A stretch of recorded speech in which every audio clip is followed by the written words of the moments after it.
c'est ta présence. Et c'est à cause, Seigneur, de ta sainteté que nous pouvons, Seigneur, que nous avons été lavés par ton sang.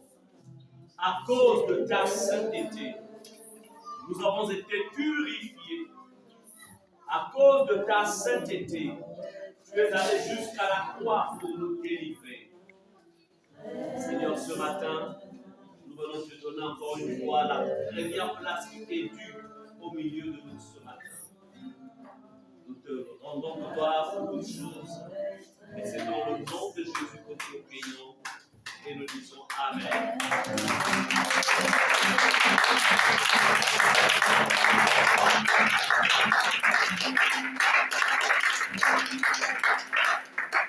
S'asseoir. Gloire à Jésus. Donc il y a beaucoup qui ne sont pas présents, c'est occulte. Il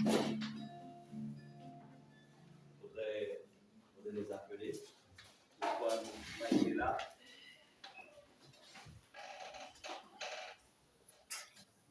Il y a 2 semaines, nous avons commencé à développer, en fait, un thème sur la prière, sur la présence de Dieu. Parce que il y a 2 semaines, l'étude qui a été faite, c'était sur la puissance de l'intercession. Et la semaine dernière, ça a été la puissance de la prière. Et aujourd'hui, ça va être la puissance du combat spirituel. Amen. Est-ce qu'on peut répéter le combat spirituel? C'est vraiment important parce que beaucoup d'enfants de Dieu prient beaucoup. Il y en a aussi beaucoup qui intercèdent, mais il y en a peu qui, en fait, explorent ou exploitent la dimension du combat spirituel. Et vous comprenez que lorsque vous laissez votre ennemi au repos, lui, il se prend, comment dirais-je, en fait, il va prendre des proportions. Donc, c'est pourquoi, dans la parole de Dieu, Dieu pouvait dire à Israël qu'il y aura guerre avec Amalek de génération en génération. Amalek, ici, est une représentation, en fait, du diable et des pouvoirs des ténèbres qui viennent mettre à mal la vie d'un ensemble ou la vie de l'homme en général. Donc, vous voulez avoir une vie chrétienne victorieuse, vous voulez avoir une vie victorieuse, une vie chrétienne épanouie, ne mettez jamais, en fait, à côté le combat. Il faut toujours, en fait, combattre. On ne combat pas parce qu'on est attaqué, mais il y a ce qu'on appelle des combats préventifs. C'est-à-dire, tu attaques l'ennemi juste pour l'éloigner le plus loin possible de toi. Donc, ceux qui sont engagés dans des combats préventifs, généralement, ils vont moins subir. Mais lorsqu'ils attendent que l'ennemi les attaque, vous comprenez que tu peux recevoir des balles. C'est vrai que tu vas réagir, mais il n'en demeure pas moins que le fait de laisser l'ennemi, ton adversaire, en fait, d'attaquer en premier, il peut prendre quand même un peu d'avance. Vraiment, c'est une guerre réelle, c'est une guerre réelle que nous menons au quotidien avec l'ennemi. Donc, c'est pourquoi il y a cette définition que je vais développer, que je vais vous donner. Je sais ici que le combat, en fait, spirituel est la faculté d'une personne à se défaire des obstacles qui le détournent de Dieu. Écoutez, la maladie est un obstacle qui veut nous détourner de Dieu. La pauvreté est un obstacle qui veut nous détourner de Dieu. Les problèmes dans leur ensemble sont des obstacles qui veulent nous détourner de Dieu. Alors, parce que nous avons une expertise dans le combat spirituel, tu utiliseras ainsi cette expertise pour que tout ce qui veut te détourner de Dieu soit tout simplement anéanti et vaincu.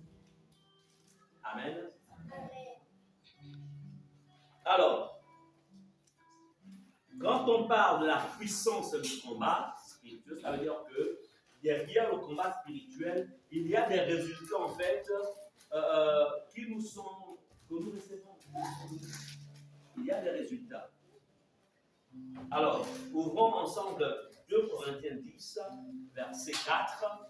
2 Corinthiens 10, verset 4. Nous lisons ainsi ce qui suit.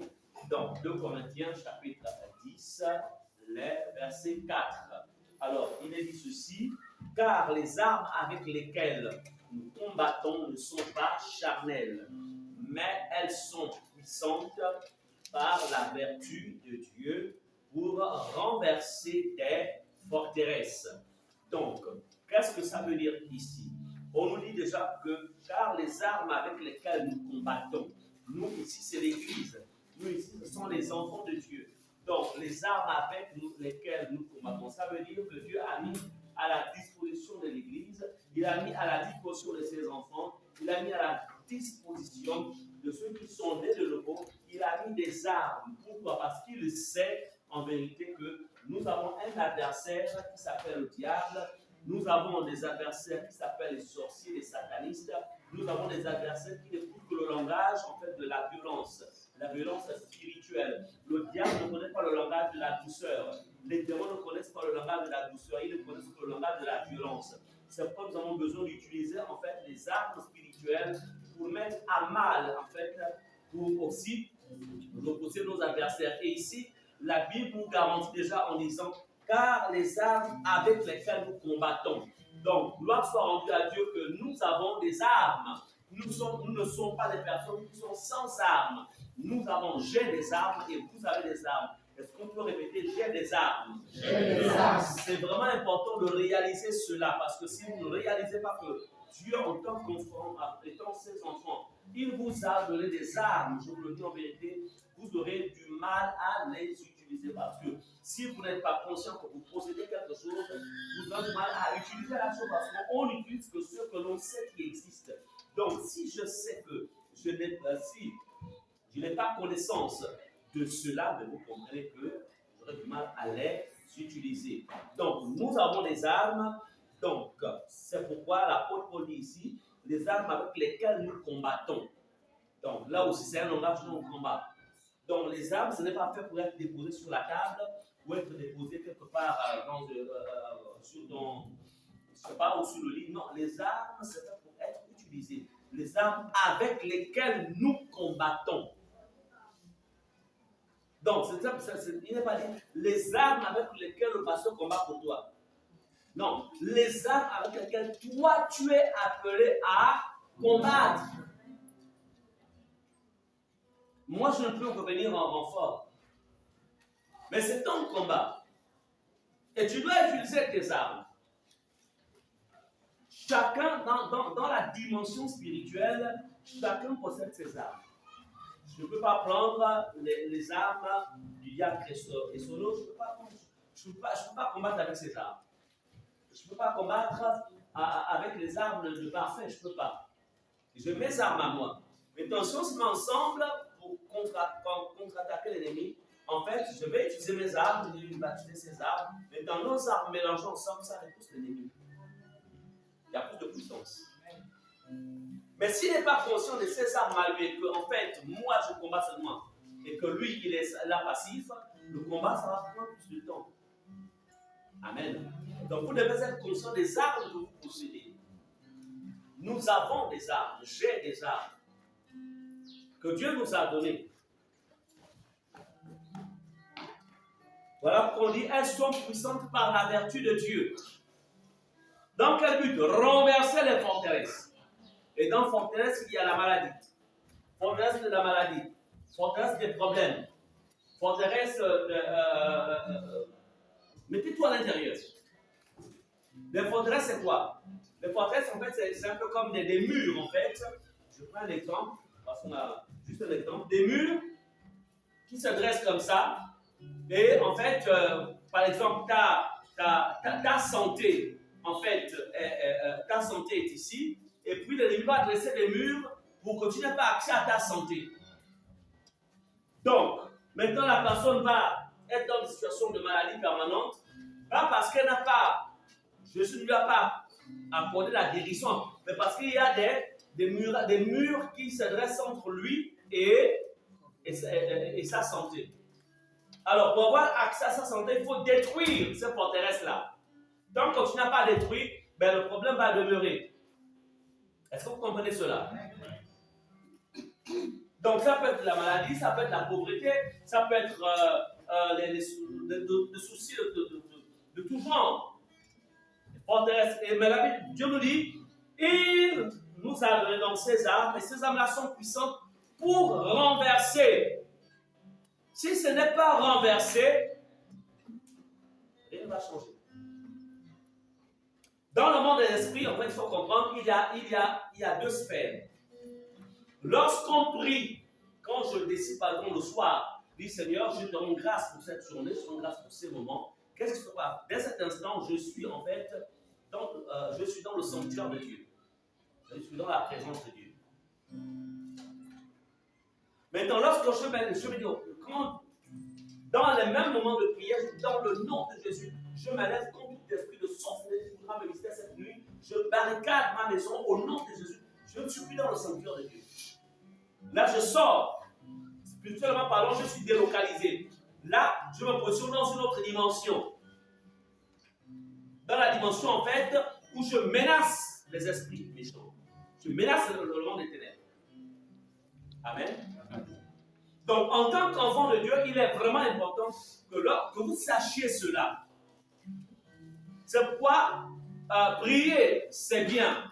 On ne peut pas se lasser de parler avec notre Dieu. Mais il y a des choses que le Père peut faire pour nous, ou que Jésus peut faire pour nous, mais il y a des choses qu'il ne peut pas faire pour nous. Parce qu'il nous a donné l'autorité de le faire. Et si tu n'utilises pas ton autorité pour le faire, mais les choses vont rester là à l'intérieur. Pas parce que Dieu ne veut pas te bénir, parce que tout simplement, tu n'utilises pas en fait ce que Dieu t'a donné comme pouvoir et autorité. Le combat spirituel n'est pas une option. Ce n'est pas une option. C'est une nécessité, c'est une obligation. Tu es fait pour combattre. Répétons, je suis fait pour combattre. J'ai été suscité pour combattre. Alors on a été suscité pour combattre. On a été suscité pour combattre. Parce que pour défendre les acquis que Dieu t'a donnés en Christ, mais il faut que tu sois guéri. Il n'existe pas de pacifiste dans le royaume de Dieu. Si tu es un chrétien pacifiste, sache déjà que tu es déjà programmé pour l'échec. Je suis désolé. Sache que tu es programmé pour perdre. C'est comme je le disais au premier culte. Bon, pour ceux qui aiment le football, si ton équipe travaille plus dans la défensive, c'est-à-dire qu'elle est là seulement pour défendre en plus que les durant, mais il n'y a pas d'attaquant efficace, vous êtes d'accord que si elle a en face d'elle une équipe assez percutante, ben, ils vont encaisser les buts. Malgré soit ils font un match nul, soit ils encaissent les buts. Est-ce que nous sommes d'accord? C'est comme ça. Donc, bien aimé, je veux que vous compreniez qu'en tant qu'enfants de Dieu, nous sommes faits pour la guerre. Nous sommes faits pour la guerre. Tu es fait pour la guerre. Est-ce qu'on est ensemble? C'est ça la réalité. Le combat spirituel.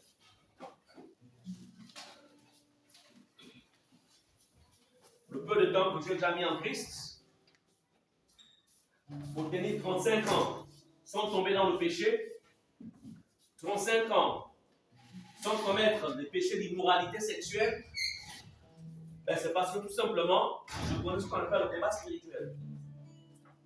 Face à la tentation, je ne prie pas seulement. Je dis ça, Seigneur Jésus, quand je dis au nom de Jésus, esprit d'impudicité, la tentation qui vient là, que je ressens là, au nom de Jésus, je chasse l'esprit qui est en train de vouloir manipuler mon esprit, au nom de Jésus. Et je t'ordonne de partir. Amen. Et il part. Parce qu'il n'y a rien de commun entre lui et moi. J'appartiens à Jésus. Je suis fils de Dieu. Amen. J'ai l'autorité. Donc, comprenez que dans le royaume de Dieu, les pacifistes, ça n'existe pas. Ça n'existe pas. C'est pourquoi dans 1 Corinthiens 15, verset 32, il ne peut pas nous ramener le pouvoir. Il faut qu'on pense avoir nos groupes électrogènes. Heureusement qu'il n'y a pas un grand soleil. Et il faut qu'on chose de mettre la cravate. Alors que je n'ai pas besoin de mettre la cravate. continue dans le... Il faut couper la partie là. Ok, bien. Alors, dans 1 Corinthiens 15, on est écrit, si c'est dans des vues humaines que j'ai combattu contre les bêtes à Éphèse, quel avantage m'en revient-il? Ici, remarquez qu'il est dit, l'apôtre Paul dit, j'ai combattu contre les bêtes à Éphèse. Ici, l'apôtre Paul nous fait ressortir une réalité spirituelle. Quand il dit qu'il a combattu contre les bêtes à Éphèse, écoutez, ce n'était pas contre les taureaux. Ce n'était pas contre, on ne sait pas, des lions physiques, non. C'était des êtres spirituels que j'ai combattu contre les bêtes à Éphèse. Quel avantage m'en revient-il? Si c'est dans celle que j'ai retrouvée ici, pour revenir, c'est que c'est le côté, on avait dit, j'ai combattu contre les bêtes à Éphèse. J'ai combattu contre les bêtes. C'est-à-dire que ces bêtes-là, qui sont, c'est l'image des esprits. Qu'est-ce que, en fait, ils combattaient contre qui? Contre le ministère de Paul. Paul avait été suscité pour prêcher la parole de Dieu, pour ouvrir des églises. C'était un apôtre qui avait un mandat apostolique. Mais il y a des puissances qui se sont levées sur le chemin de son destin, sur le chemin de son appel. Il y a des hommes qui se sont levés, des hommes qui étaient bien sûr possédés par les esprits. Quand vous lisez certains épîtres que Paul a écrit, il y a, je pense, il y a une ville dans laquelle il s'est retrouvé entre Éphèse ou Philippe. Bref, où en fait, on le sort de la ville dans un panier. On le sort de la ville pour le sauver. Amen. Bien aimé. La question qu'on peut se poser, merci. Parce que c'est un peu le courant, mais c'est pas grave.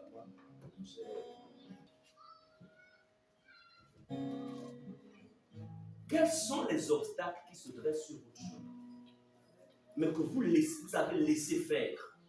Vous avez cru que c'est normal. Vous avez cru que c'est naturel. Alors que ça vient du monde des ténèbres. Je vais vous dire que Satan ne viendra jamais à vous avec ses cornes ou avec sa queue noire longue touchue. Il se révèle comme ça aux personnes qui l'ont servi. Et quand il veut les juger ou les fouetter. Mais à nous, enfants de Dieu, Satan viendra contre nous parfois par un vent violent qui va venir tout détruire. Ça enlève la voiture de ta maison. Et tu dis, oh, vraiment la tornade là. Alors que la tornade, c'est un démon qui a été envoyé pour venir enlever ta voiture pour te faire de doubles dépenses. Mais quand tu t'élèves au nom de Jésus, tous les esprits qui se sont mis ensemble pour venir enlever ma voiture, au nom de Jésus, et toute programmation des sorciers qui sont à l'origine. C'est-à-dire que tu te laisses conduire par ça. Père, tu es le Dieu à qui appartient l'or et l'argent. Seigneur, ils sont enlevés, mais renvoie encore de l'argent à notre voiture. Amen. Amen. C'est tout ensemble. Le combat spirituel, donc les circonstances viendront à toi. Le diable t'attaquera par des faits qui paraissent en fait normaux. Ok, ça peut arriver qu'on ait un enfant qui a le palu, ok? Mais si tous les enfants ont le palu au même moment, là c'est le diable. Ça c'est l'ennemi qui veut voler ton argent. Donc il faut comprendre que le combat spirituel, on ne peut pas s'en passer. On ne peut pas s'en passer. Donc, il faudrait que dans vos vies, le combat devienne une réalité. Le combat spirituel va être une réalité. C'est-à-dire que ça doit faire partie intégrante de votre vie. Je disais le matin, au premier jour, que je ne sors jamais de ma maison sans être revêtu de mon armure. Parce que je sais que dès que je sors de ma maison, Déjà, il y a une atmosphère différente quand tu es dans la présence de Dieu, quand tu adores Dieu, quand tu pries, il y a une certaine atmosphère. Dès que tu finis la prière, il y a une autre atmosphère. Donc, je me réveille de mon âme pour pouvoir affronter ce que je vais rencontrer tout au long de la journée. Pourquoi? Parce que je suis conscient. C'est à l'intérieur. Je suis conscient que dès que je sors de ma maison, il n'y a pas que les êtres humains qui sont sur mon chemin. Il y a des esprits qui sont là, que mes yeux ne peuvent pas voir, mais qui peuvent se manifester à travers diverses circonstances ou diverses situations. Amen. Amen.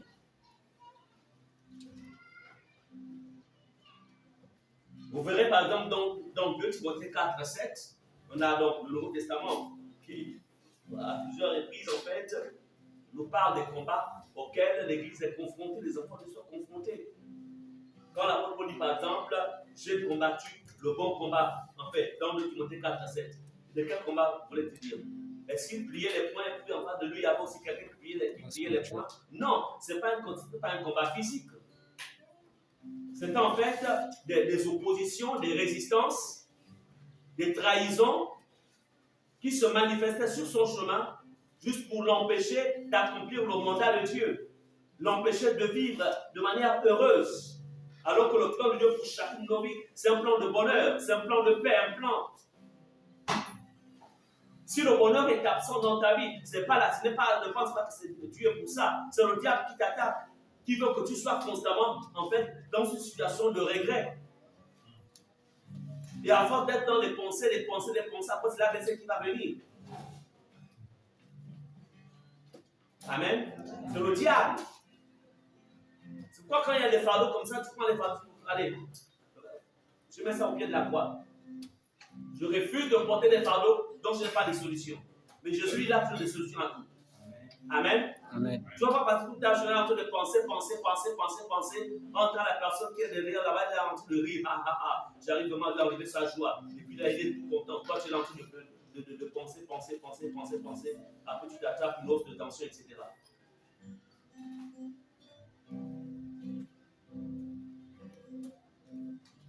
Bien-aimés, on peut remarquer aussi dans Hébreux 12:4, on nous parle du combat contre le péché. Même résister au péché, il faut que tu saches combattre. Ok, il y a la tentation qui est là, tu essaies un peu de résister avec ta volonté, ça ne tient toujours pas. Tu sens que le monde te tente toujours. Tu sens que ta chair est toujours attirée vers cette chose-là que Dieu n'agrée pas. Quand c'est comme ça, tu te lèves au nom de Jésus. Je t'ordonne que si c'est une femme qui est en train de vouloir te troubler la tête, tu prononces le prénom de la femme. Si ça s'appelle Georges, je ne sais pas s'il n'y a pas de Georgina ici. Tu ne vas pas dire voilà le pasteur a cité mon prénom. Au nom puissant de Jésus, toi, esprit d'immoralité, qui passe par Georgina pour vouloir troubler ma stabilité, je te lis au nom puissant de Jésus. Si c'est un homme qui s'appelle Pierre, je pense qu'il n'y a pas de Pierre ici aussi. Au nom de Jésus, toi, esprit d'immoralité, qui passe par Pierre pour vouloir me tenter, je te chasse au nom de Jésus. Je déclare que mon corps est le temple du Saint-Esprit et que j'ai été sanctifié, purifié par le sang de Jésus. Amen. Amen. Il faut prier contre les personnes qui vous troublent en citant leur nom et leur prénom. Ce sont des esprits. L'homme a une dimension spirituelle. Quand tu cites le nom de la personne, tu donnes l'adresse à l'ange. Et l'ange ira frapper à sa porte. Oui? Oui, je suis venu. Il faut laisser l'accent tranquille. Amen. Amen. Amen. Donc, quand vous citez les noms, ne priez pas de manière générale. Si la personne qui t'emmerde s'appelle Elimas, tu dis toi Elimas, homme plein de ruses, toi qui obstruis les plans de Dieu, maintenant, aujourd'hui, là, tu vas pouvoir la lumière du jour. On appelle ça prier avec ou combattre avec précision.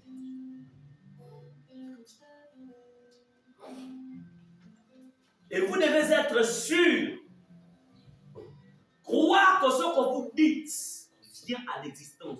Vous devez toujours croire que ce que vous avez dit va arriver, ça va se produire. Amen. Donc le combat, on ne peut pas se passer du combat spirituel. On ne peut pas se passer. On ne peut pas. Toi qui bloques mon dossier, le patron te dit que, voilà, pour que, comme je le disais en premier culte, vous avez des personnes qui disent que pour que tu puisses monter en grade, il faut venir signer. Tu signes. Et puis tu poses la question, et d'ailleurs, qui est ton parent? Mon parent, c'est quoi? Je ne comprends pas. Ah bon, je ne comprends pas. Bon, ben écoute, je ne comprends pas. Bon, écoute, on se trouvera. Je t'invite à tel endroit.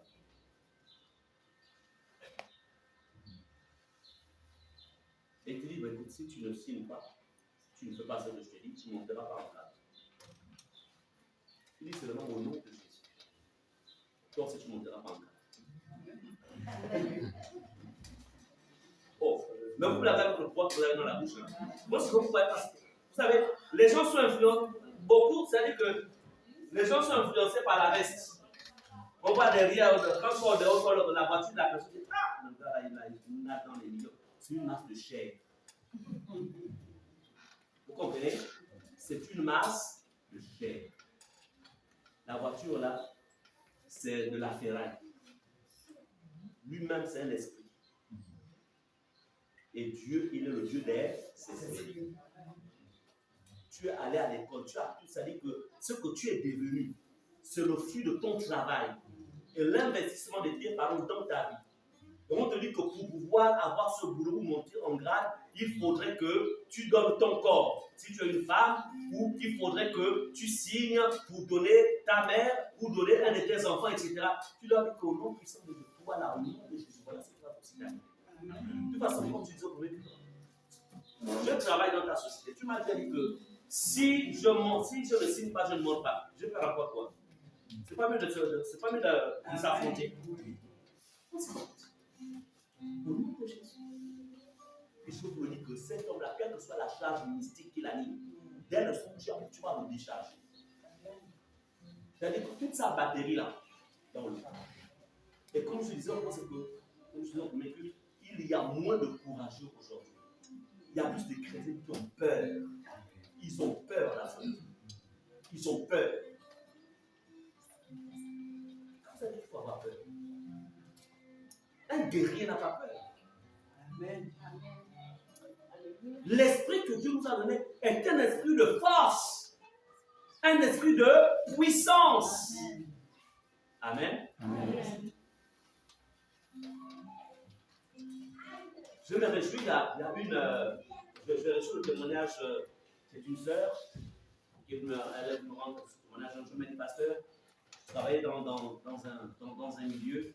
Et ensuite, le responsable de cette structure m'appelle. Et je vois en fait toutes les femmes en fait, qui sont dans la structure, qui me regardaient. J'avais compris qu'il y avait un bloc, ils avaient déjà parlé de moi. Et puis, mon dossier était bloqué dans cette administration.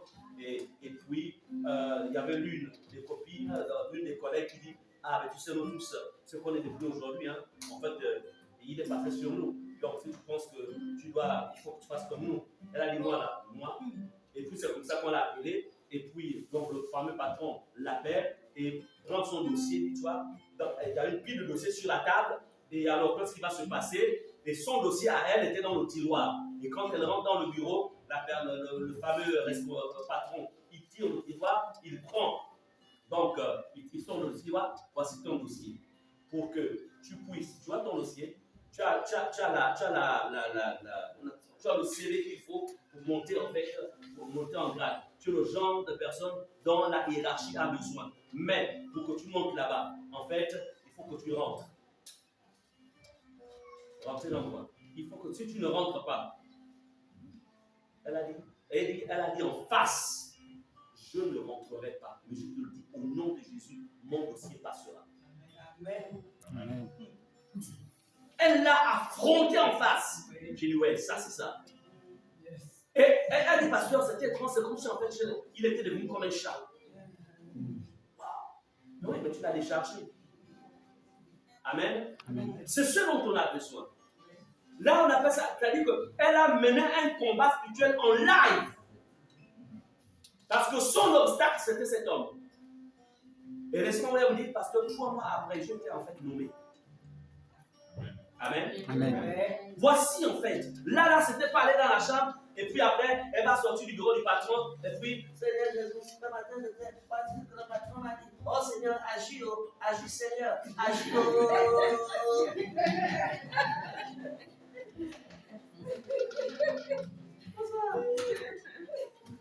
Lui, il a le courage de te parler. Il te parle au nom de son Dieu. Toi, si tu parles au nom de ton Dieu, le Dieu de notre Seigneur Jésus-Christ.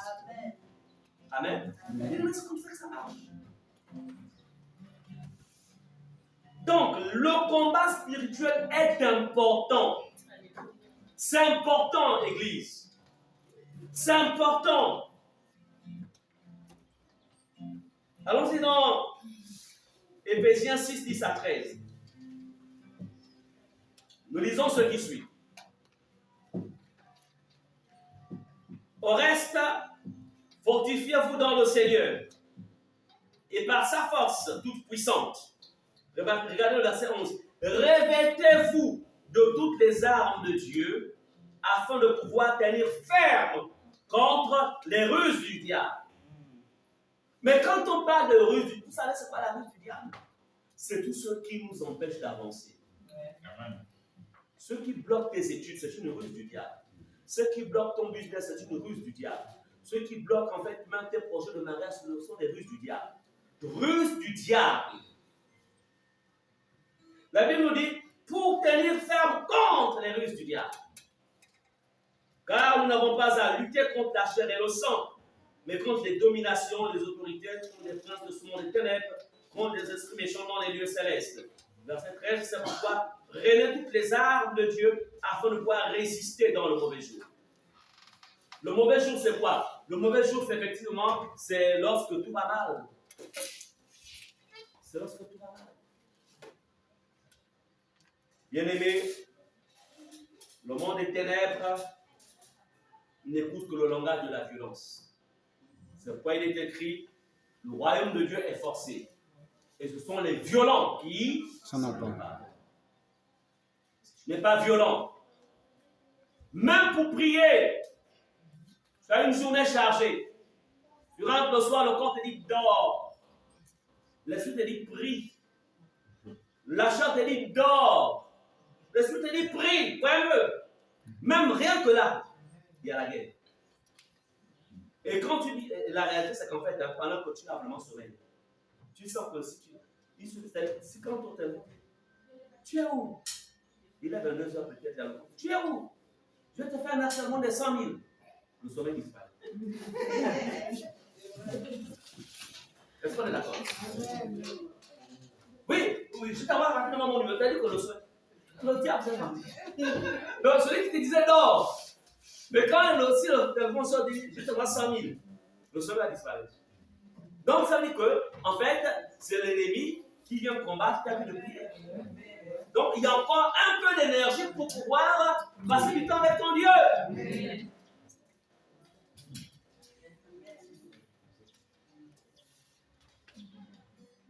Est-ce que vous remarquez que quand on dit on reste fortifiez-vous, ici c'est l'impératif. L'impératif c'est un ordre. C'est-à-dire que tu ne peux pas en fait te détourner de ça. Fortifiez-vous dans le Seigneur. Fortifiez. C'est un impératif. Donc ne pas se soumettre à cet impératif, c'est pécher en fait contre la volonté de Dieu. Fortifiez. Remarquez qu'il est écrit, il n'est pas dit que Dieu nous fortifiera, c'est-à-dire que toi-même tu as ta part. C'est vrai que Dieu est là pour nous fortifier, ce n'est pas faux, mais tu as ta part pour te fortifier. Et tu te fortifies comment? En prenant toutes les armes que Dieu a mises à ta disposition. Donc, vous n'aurez pas de victoire si vous combattez sans armes ou sans armure. Et ces armes-là, c'est quoi? Je disais, il y a la vérité pour ceinture. La vérité, c'est la parole de Dieu. Jésus sert comme étant le chemin, la vérité et la vie. Il est le chemin, la vérité. Donc pour lui, je combats en m'appuyant sur Jésus. Je marche en étant sûr que ma vie avec Jésus est une vie en fait conforme. Beaucoup de personnes parfois mènent ou chassent les démons en étant dans une vie de compromis. Une vie de manque de pardon, la personne a la haine dans le cœur, la personne a la colère dans le cœur, la personne en fait a du mal à pardonner, la personne est dans des mensonges. Bon, citez tout ce que vous voulez. Et comment tu penses que tu peux avoir la victoire sur une situation contre l'ennemi s'il y a en toi des éléments qui appartiennent au monde des ténèbres? Jésus pouvait dire qu'il n'y a en moi rien qui ressemble, qui appartient au diable. Amen. C'est un combat réel. Vous savez, le plus grand mal que l'homme a subi, dès l'instant où il avait mangé en fait, l'arbre de la connaissance du bien et du mal, en fait, il est devenu plus conscient du monde physique que du monde spirituel. Avant que l'homme ne mangeait en fait le fruit de l'arbre de la connaissance du mal, l'homme était plus conscient de la réalité spirituelle que de la réalité physique. Mais maintenant, lorsqu'on vient en Jésus, en fait, nous devons retrouver, en fait, on doit remettre les choses en ordre. C'est-à-dire, on doit être plus conscient de la réalité spirituelle que de la réalité physique. Est-ce que nous sommes ensemble? Tu ne peux pas privilégier, en fait, la connaissance physique. C'est vrai, la situation, elle est là, mais quelle est l'interprétation spirituelle que j'ai de la chose? Quelle est l'interprétation spirituelle? Si je n'ai pas l'interprétation spirituelle, j'aurai du mal à avancer, du mal à avoir la victoire. Est-ce que ce que je vis, est-ce que cette situation est un jugement de Dieu ou cette situation est une attaque du diable? Amen. Amen. Ce que je vis, c'est quoi? Tout ce que j'essaye d'entreprendre a du mal à avancer. Est-ce que c'est le diable qui m'attaque? Est-ce que ce sont les sorciers qui m'attaquent? Ou plutôt, c'est un jugement de Dieu parce que je ne paie pas mes dîmes, parce que je ne donne pas mes offrandes, parce que, en fait, je ne marche pas selon les principes de prospérité. Est-ce qu'on est ensemble? C'est pourquoi on ne peut pas opérer quelqu'un tant qu'on ne lui a pas fait les radios et scanners pour essayer d'évaluer en fait la source du mal. Tant qu'on n'a pas trouvé la cause, on va lui donner quoi? Juste également. Vous comprenez? Beaucoup parmi vous, quand vous venez le voir, pasteur, ce sont les calmants que le Saint-Esprit vous donne. Parce qu'au moment où vous venez, on prie, hein. Au nom de Dieu, le pasteur aussi avec la compassion. Et puis pendant une semaine, tu es tranquille. Et la deuxième semaine, retour à place de départ. Pourquoi? Parce qu'en fait, il faut scanner le problème. Il faut découvrir la source du problème. Il est important de découvrir la source. Est-ce que je suis dans la désobéissance? Qu'est-ce qui m'amène à vivre cette situation? Qu'est-ce qui fait que? Amen. Amen. Même les États-Unis, qui est le pays le plus puissant du monde, ne pouvaient pas aller attaquer ou ne peuvent pas attaquer un pays sans pourtant utiliser leurs satellites qui sont au ciel là-bas, qui sont dans l'espace. Ils utilisent leurs satellites pour connaître en fait la configuration du pays, mais aussi là où se trouvent les armes, en fait les armes défensives de ce pays-là. Ils vont envoyer des espions qui viennent sous le pouvoir des ONG, mais pour venir faire de l'espionnage, savoir exactement en fait les points forts ou les points faibles de ce pays. Une fois ils ont toute la cartographie, ils connaissent tout. C'est alors que tu peux venir un beau jour avec tout leur arsenal pour attaquer. Vous avez vu attaquer la Corée du Nord. Mais ils ont compris que le petit là, il a quand même quelque chose de petit que tout le monde a aidé. On ne va pas oser. Hein? Même le fulgurant Trump, il a dit non, non. Le petit là, il a quelque chose. Mais s'il n'avait pas, il devait l'anéantir. Mais qu'est-ce qu'il aura pu le comprendre ça? C'est leur service de renseignement. Ils ont compris que ce que lui, là, lui aussi, il a aussi ce que les autres, les super puissances ont. Amen. Amen. Donc comprenez que vous ne pouvez pas attaquer le diable sans pourtant connaître, en fait, déjà sans pourtant que vous ne sachiez la source. Ce que je vis provient d'où? Pourquoi ma vie avance et recule? C'est quoi la source? Pourquoi à un moment je suis en paix et ensuite il vient le trouble? Peut-être parce que tu passes ton temps seulement à... En fait, tu ne combats pas. Tu ne combats pas. C'est bien, il faut continuer à adorer. C'est bien l'adoration, on adore Dieu, on est pour adorer Dieu. Et puis après on va au ciel, on est d'accord. Mais Satan, lui, tout ce qu'il connaît, il faut le taper avec la chicotte du nom de Jésus. Est-ce qu'on est d'accord? Bien-aimés, quand vous attaquez l'ennemi, vous devez comprendre que le diable et ses serviteurs sont des ennemis vaincus. Dans le combat spirituel, quand on engage le combat, quand je t'engage dans le combat spirituel, ne rentre pas dans le combat spirituel avec la pensée selon laquelle l'ennemi est quand même fort. L'ennemi est quand même fort pour les païens, il n'est pas fort pour moi. Il n'est pas fort pour toi. Par rapport à toi, il n'est pas fort. Parce que Jésus là, c'est vrai, il est fort. Mais il n'est pas fort pour tout le monde.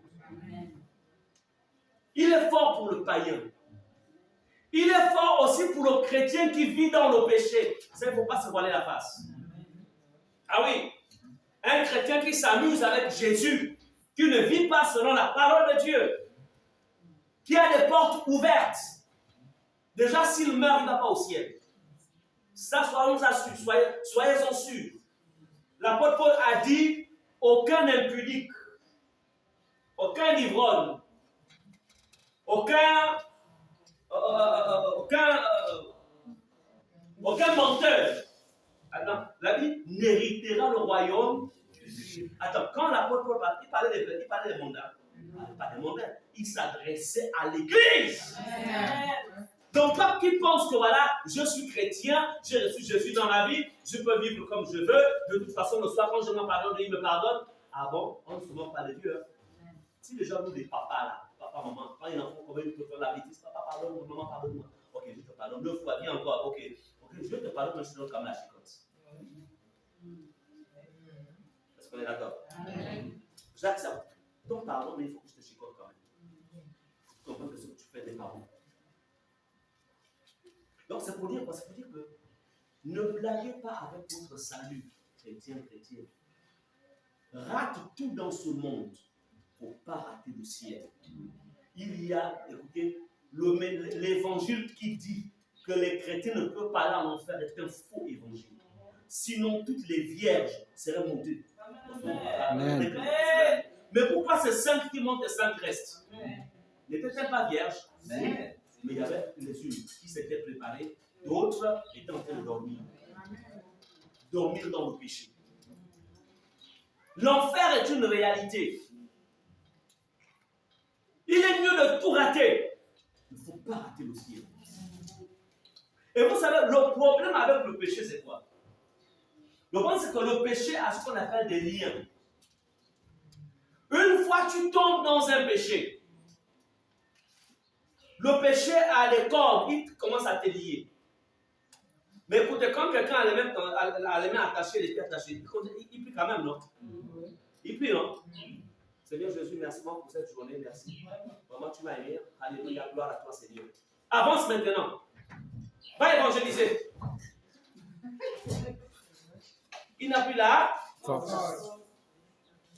Vis dans la sainteté. Merci Seigneur parce que vraiment aujourd'hui, il a fait beau temps. Merci. La personne va continuer à prier, mais la personne est liée. Le son de la trompette. Mais puisqu'il a la main liée, il va monter comment? Le péché est quelque chose de vivant. Sa vie, Dieu avait dit à Caïn que le péché est couché à la porte de ton cœur. Attendez, est-ce que le baf là, il est couché? Il s'est couché lui-même.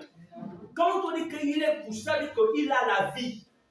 Et il a décidé de se coucher. Le péché est vivant. C'est comment je ne blague pas avec le péché. Je sais à quel niveau je suis avec Dieu. Je sais une chose, c'est que il suffit que je goûte seulement un peu. Ça se transforme, en fait, ça dit qu'en 2,4,6. Ça se transforme en une montagne. C'est-à-dire qu'il y a des personnes, hein, quand tu veux seulement goûter juste un peu, c'est-à-dire que rien que pour toi, ton cas spécial là, ça veut dire que là où les autres attendent 6 mois, toi c'est en 2 secondes. Tu es envahi. Vous comprenez cela? Attention. On ne peut pas attaquer le diable, on ne peut pas attaquer la sorcellerie lorsqu'on n'a pas encore réglé le problème du péché. Il est mieux de continuer de te tenir dans le sein des saints, dans la présence de Dieu au niveau des paris. Dieu Seigneur, vraiment, viens me purifier, viens me laver, viens à mon aide. Que d'oser te lever et aller dans le camp de l'ennemi, commencer à lier tous les esprits et même tous les démons qui sont dans ta famille, en tant que toi-même tu as les portes ouvertes. Ça, c'est chercher des problèmes pour rien. Est-ce qu'on est ensemble? Quoique le combat spirituel est une nécessité, mais on combat avec intelligence. Donc, le diable fait la guerre contre ceux qui obéissent au commandement. Dans Apocalypse 12, verset 17, regardez ce qui est écrit. Et le dragon fut irrité, il fut irrité contre la femme. Et il s'en alla faire la guerre à qui? Au reste de sa postérité, à ceux qui gardent les commandements de Dieu et qui ont le témoignage de Jésus. Là, c'est la parole de Dieu. Le diable alla faire la guerre. À qui? Tant que tu gardes les commandements du Seigneur, sache que tu es une cible pour l'ennemi. Amen. Tant que tu gardes le témoignage de Christ, tu es une cible. Voilà pourquoi il ne faut pas rester. Chaque jour, il faut envoyer des missiles dans le camp du diable. Au nom de Jésus, toute programmation du diable contre ma vie, la vie de mes enfants, de mes études en ce jour, je détruis cette programmation et les démons qui ont été mandatés pour m'attaquer en ce jour, pour me piéger. Au nom de Dieu, je vous ordonne de vous écarter de mon chemin. Au nom de Jésus. Amen. Amen. En fait, dans la prière, il y a un temps que tu prends devant le Seigneur et il y a un temps que tu finis avec le Seigneur où tu t'adresses devant mon Père. Chaque jour. Parce que le combat spirituel, c'est chaque jour. Amen. Est-ce que vous comprenez cela? Amen. Au nom de Jésus, je protège l'étude de mes enfants. Je protège mes affaires. Je protège mon business. Je plonge cela dans le sang de Jésus. Et les esprits trouvez tous les mots. Tous ceux qui travaillent contre mon succès, je détruis vos plans au nom de Jésus. Amen. Amen. Mais si tu ne combats pas, tu ne parles pas, qui va parler à ta place? Qui? Alléluia. Parce que le diable, il vient, c'est pour te perturber. Il vient, c'est pour te persécuter. Il vient même parfois, c'est pour faire mal intelligence à certains enfants de Dieu. Voilà le culte comme ça, là, au lieu que la personne reçoit bien la parole de Dieu, la personne, quand la personne est dans la salle, elle comprend bien le message de Dieu. Mais dès qu'elle sort, en fait, la personne parle de quoi? Alors, il parle de combat, en fait. Il n'y a pas de combat. Combat, c'est plus.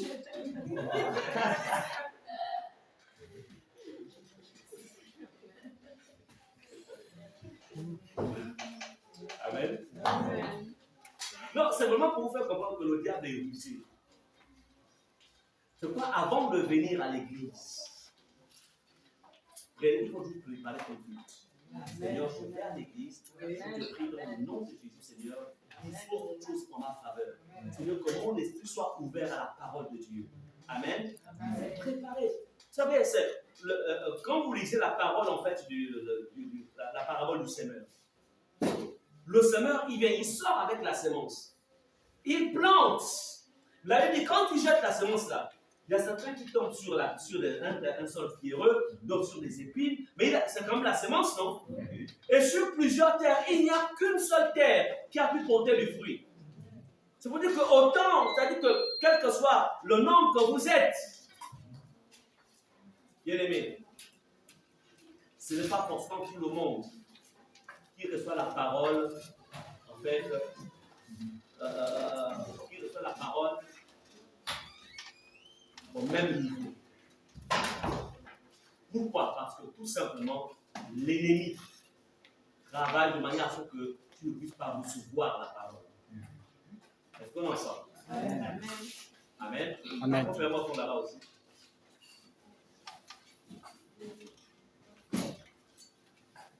Donc, Satan te combattra pour que tu ne puisses pas, en fait, recevoir la parole. Il va te combattre pour que tu ne puisses pas recevoir la parole.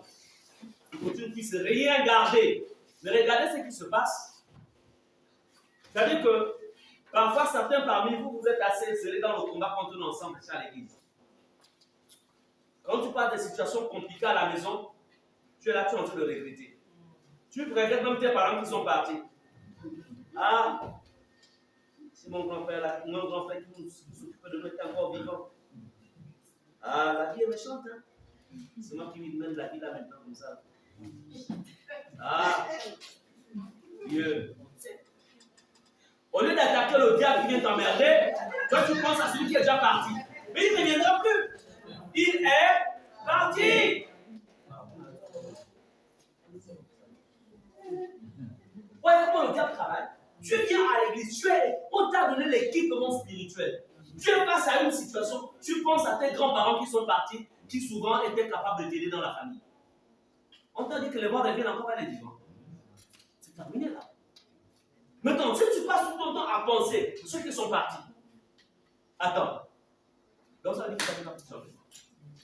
Mais si tu te lèves au nom de Jésus, ces obstacles que je rencontre, ces hommes, ces personnes qui s'opposent à mon dossier, qui ne veulent pas que mon dossier avance, c'est le Dieu de justice. Au nom, tu es le Dieu des faibles, tu es le Dieu des orphelins. C'est le Dieu qui a une alliance avec toi par Jésus-Christ. C'est pourquoi lève-toi, Seigneur. Prends, Seigneur, lève-toi et combat pour moi au nom de Jésus.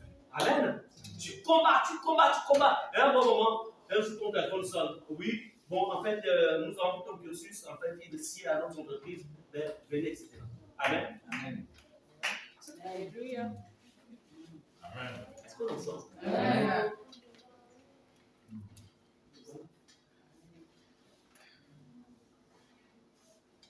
Bien aimé, c'est pourquoi, comme je disais, même pour résister à la tentation, si Jésus lui-même, un jour quelqu'un est allé voir un homme de Dieu, il a dit, serviteur de Dieu, que dois-je faire pour ne plus subir la tentation? Je suis toujours tenté. Je prie, je lis la Bible, je jeûne, mais je suis toujours tenté. Il a dit, pour que tu ne sois plus tenté, il faut que tu meurs. Amen. Parce que tant que tu es vivant, tu seras toujours tenté. Donc, comprenez, la tentation ne veut pas dire que tu as péché. La tentation signifie que tu es une valeur. Il y a quelque chose en toi qui intéresse le diable. C'est pourquoi il te tente afin que tu vendes ce que Dieu t'a donné. Mais la tentation, tu as en toi aussi la capacité de résister à la tentation. Amen. Amen. Un homme de Dieu disait, en fait, on ne peut pas empêcher un oiseau de tourner au-dessus de ta tête, mais tu peux l'empêcher de t'en prendre dans les yeux. Est-ce qu'on est d'accord? Donc, ce n'est pas un problème. Je ne comprends pas. Des tentations sexuelles, mais c'est normal. Tu es un homme. Tu es devenu homme. Tu as des hormones. Il y a une hormone ici là. Ici là. Les scientifiques. Ok. L'hormone là, c'est ce qui révèle les désirs sexuels. Est-ce que c'est normal d'avoir des désirs sexuels? C'est normal. Si tu n'as pas de désirs sexuels, tu as des problèmes.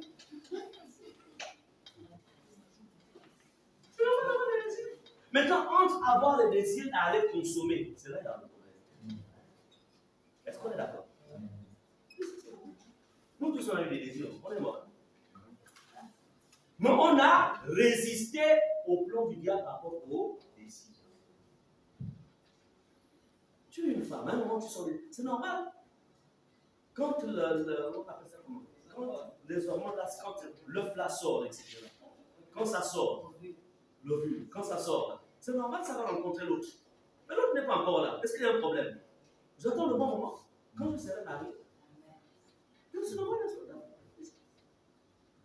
mais un désir ne donne pas l'autorisation de le satisfaire quand cela n'est pas fait dans les normes de Dieu. Et c'est pourquoi la Bible dit résister à la tentation. Est-ce que c'est vrai? Justement, tu parles même. À un moment, quand je n'étais pas marié, je disais à mon patron, je ne sais pas quand tu es parti en Jésus. Je lui disais, attends, à quoi ça te sert d'avoir un plaisir même de 5 minutes pour finir en enfer? Tu ne peux pas avoir ce que tu me demandes. Je parle avec mon corps.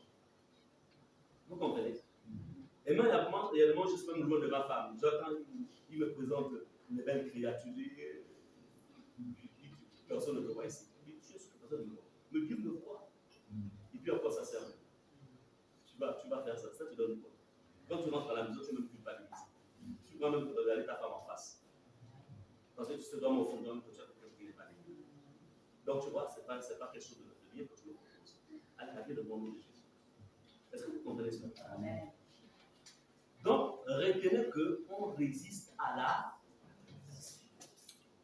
On résiste au diable. Tu résistes. Et c'est ça, en fait, le combat spirituel. Dans la prière, tu résistes au nom puissant de Jésus. Je refuse de céder au péché. Parce que celui qui en moi est plus grand que celui qui est dans le monde. Christ en moi, c'est l'espérance de la gloire. Amen. Amen. Tu as rempli tes pensées avec la parole de Dieu.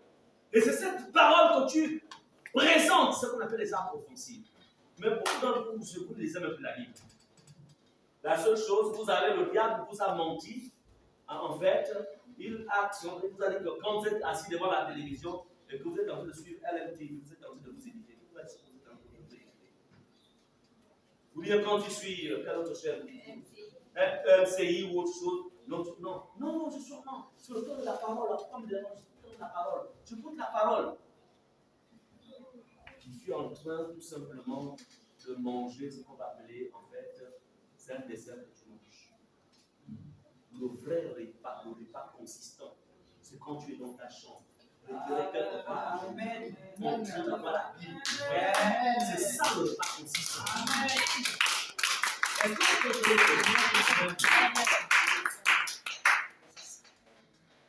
donc, il y a beaucoup parmi nous là. Si on vous scanne avec les lunettes du ciel là. Bon, vous êtes maigres. Donc, même le poids spirituel. D'autres sont même sous perfusion. Vous connaissez comment on évalue le gabarit spirituel de quelqu'un? C'est-à-dire que quand Satan vient, quand il te bouscule, il trouve aussi quelqu'un de solide. Il te bouscule, tu ne tombes pas. Il te secoue, toi, si tu le secoues. Il te secoue, tu le secoues. Et puis on ne tombe pas, non. Et la Bible dit, et il se retira pour un moment favorable. Il a secoué Jésus pendant 40 jours. Il s'est rendu compte que non. Je pensais qu'il était comme Ève, ou bien comme Adam dans Genèse. Lui là, il est une autre race. Il veut que je me retire. Vous comprenez cela?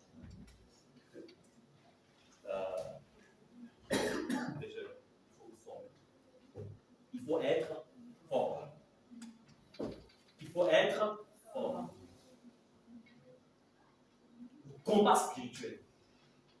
Il y avait une jeune dame, quand je l'ai vu rencontrer ça ici, elle a cru qu'elle pouvait rentrer dans mon monde. Elle ne connaît pas l'histoire là, c'est fort. Elle a voulu rentrer, penser que C'est vrai, elle était jeune, elle avait toutes les caractéristiques de Jézabel. Bien.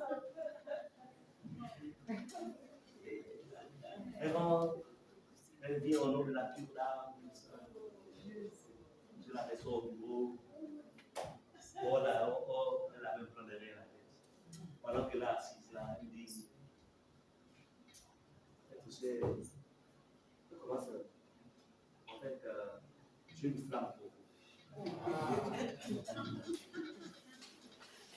Je ne comprends pas le nom. Puis la femme, c'est quoi? Le simplement que je suis parti du fond, je ne dis rien. Puis la flamme, c'est quoi? Je constate qu'elle est gênée. Oui, bon, en fait,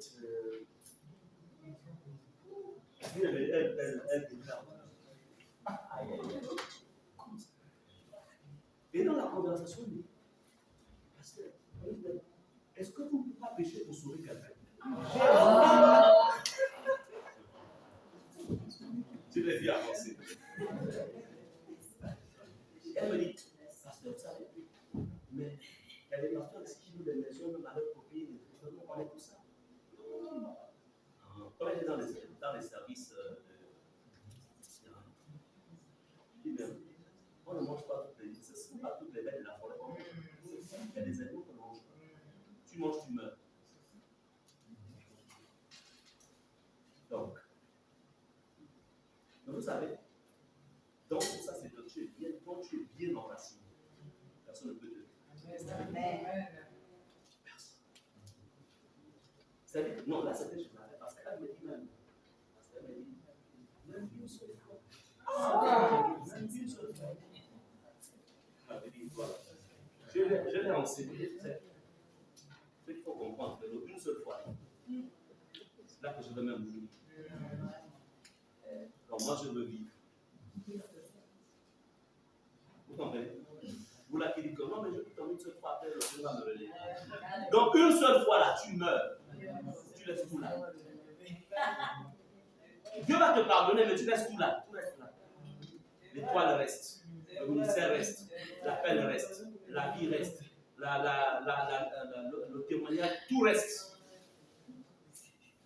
Vous comprenez? Est-ce que quand elle s'est rendu compte que lui là, c'est un caillou, il est parti. Et après, je me dis, la prochaine fois, j'ai parlé à ma femme. Que tu es en train de me draguer. Vous savez, oui, oui. J'ai dit à ma femme que je vais démonter la main. Elle a pris. Et pourquoi vous avez ça? Mais tu es un danger. En fait, comme elle gérait un de mes dossiers, donc elle avait la facilité dans ma présence à elle qui gérait mon dossier, un dossier administratif. Donc au lieu de gérer le dossier, elle voit autre chose derrière moi. Tu ne vois pas ça? Non. Donc l'histoire là, il faut que ce soit à l'intérieur, pas seulement moi. Si c'est à l'intérieur là, donc je vous parle de ça. Je vous parle de ça, ça veut dire quoi? Beaucoup parmi vous pensaient que c'est dans le mariage pour être fidèle à vous, pour être fidèle à Dieu et fidèle dans la vie. Non. C'est quand tu es célibataire. Quand tu as vaincu en fait l'histoire du sexe là, quand tu es célibataire, quand tu vas te marier, tu vas aussi résister. Mais lorsque tu étais célibataire, en fait, tu commettais la fornication. Même si tu te maries, l'adultère va te retrouver parce que c'est le même père qui est derrière. C'est seulement les termes qui changent. Est-ce que vous comprenez cela? J'ai résisté. Pourquoi? Parce que j'étais dans la parole. Quand je cherchais à me fiancer, moi c'était compliqué. C'est moi qui sélectionne. Il y avait quelqu'un qui me déposait sa candidature. Non, mais c'est pas de l'orgueil. Hein. Elle a déposé la candidature.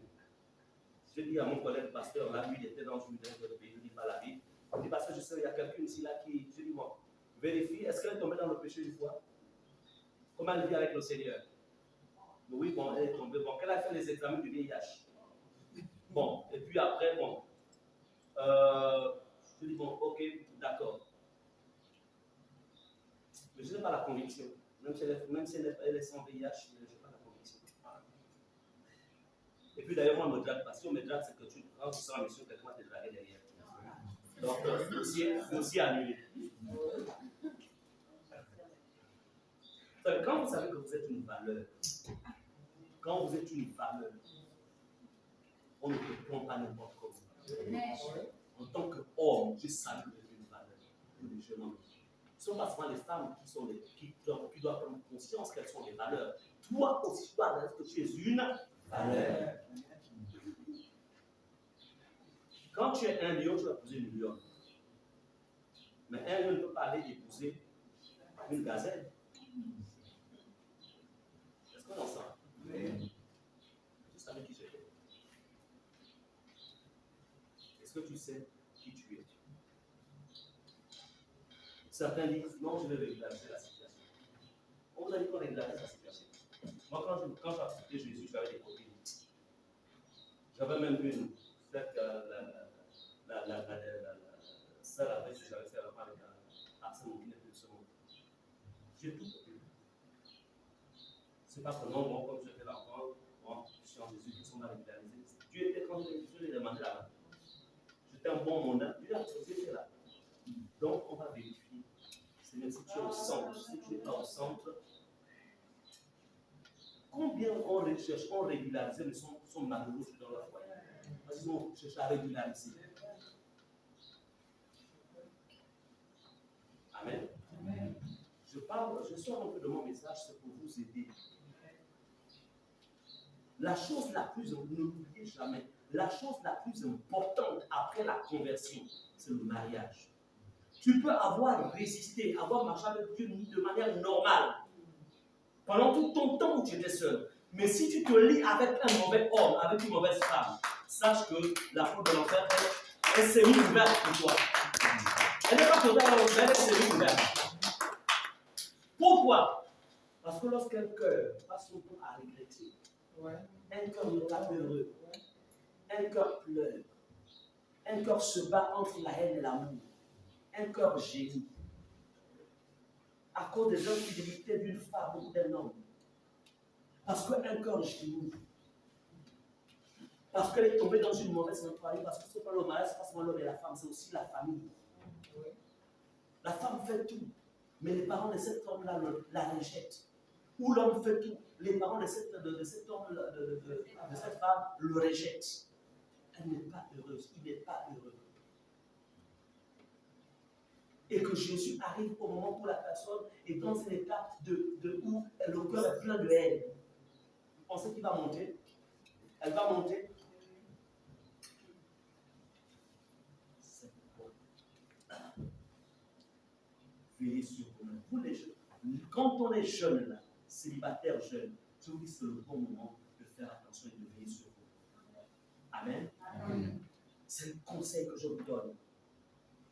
On ne demande pas la main à quelqu'un parce que vous venez à l'église, vous voyez la personne qui prie, à la main levée, Alléluia, oh, je suis un peu prophétie. La personne qui va au fond de dire, ah, oh, la soeur, elle est bien passée.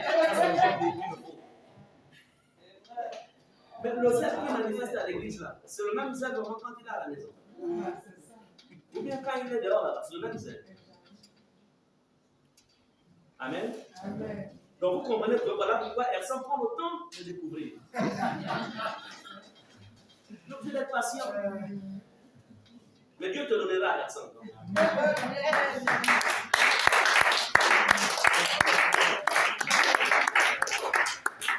Donc, allons-y dans Jacques 4, verset 7. Je prends ces paroles-là, je les donne à quelqu'un. Amen.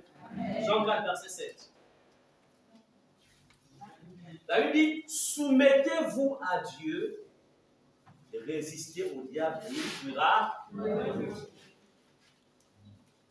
Donc, le secret de la victoire dans le combat, c'est d'abord être soumis à Dieu. C'est le secret. Quand vous êtes être soumis à Dieu, c'est quoi? Être soumis à Dieu, c'est marcher selon la parole de Dieu. La soumission à Dieu vous donne un gabarit spirituel. Et le gabarit spirituel fait en sorte que vous résistiez à un assaut. Mais si vous n'avez pas le gabarit, la force qu'il faut, vous aurez du mal à résister. Donc, Satan est un ennemi vaincu. Vaincu. Mais, on le résiste. C'est pourquoi, donc, l'épître de Jacques souligne la nécessité de se soumettre à Dieu pour résister au diable. Évitez de pécher. Évitez de vous souiller. Évitez. Amen. Donc, je vais lire un dernier verset. On est presque à la fin. Dans 2 Corinthiens 6, verset 7, c'est écrit: par la parole de vérité, par la puissance de Dieu, par les armes offensives et défensives de la justice. Ici, la Bible nous présente que nous avons 2 types d'armes. Il y a les armes offensives, c'est des armes qui te permettent d'attaquer, en fait, le camp des ténèbres. Il y a des armes qui te permettent de te défendre. Par exemple, on va encore revenir, par exemple, sur la tentation sexuelle. L'ennemi t'envoie, par exemple, des images ou des pensées. Toi, tu utilises comme arme défensive, c'est quoi? La Bible déclare que tu ne convoiteras pas. Au nom de Jésus, est-ce que le convoitisme te chasse? Amen. Tu utilises là les armes défensives. Tu ne convoiteras pas. Maintenant, armes offensives. Par exemple, bon,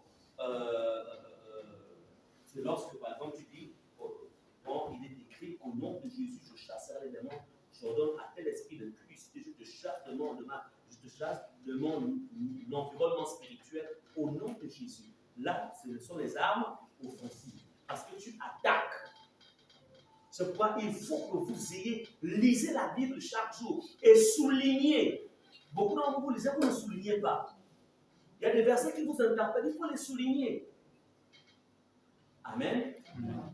Donc, nous avons des armes pour attaquer et nous avons des armes pour nous défendre. Je disais le matin, remarquez, les chrétiens, en fait, combien de chrétiens, combien sont blessés? Combien? Ah non, parce que il m'a blessé, je suis blessé, la manière dont il m'a parlé, vraiment, je suis blessé, elle m'a blessé, il m'a blessé, vraiment, non, vraiment, pour le moment, je ne peux pas pardonner. Peut-être demain, après demain, pour le moment, je suis profondément blessé. Mais si tu as ton armure, et le moment où souvent mon ami me dit, mais chérie, tu as le moment que ça, tu oublies vite. Hein? En fait, j'ai développé une capacité de ne pas garder les offenses. Je me fais quelque chose de pas bien. C'est vrai que ça va me déranger, mais je vais tout faire pour ne pas, en fait, garder cette offense. Mais pour me protéger, je vais m'éloigner de toi. Je vais m'éloigner pas parce qu'en fait, je te déteste, parce qu'en fait, je ne veux pas que tu me lances encore la flèche de cette fois. Nous avons une armure. Donne-moi un peu ce cahier. Oh, désolé pourtant. Qui a l'objet pointu? L'objet pointu qui peut pénétrer enfoncer sur le. Voilà. Même si c'est la forme de quelqu'un d'autre, c'est pas grave. Alors, nous avons donc ici la japonaise et son Albertine. Vous êtes d'accord que si je l'appuie là, elle va se faire mal. Vous êtes d'accord? Mais Albertine, elle a la cuirasse de la justice.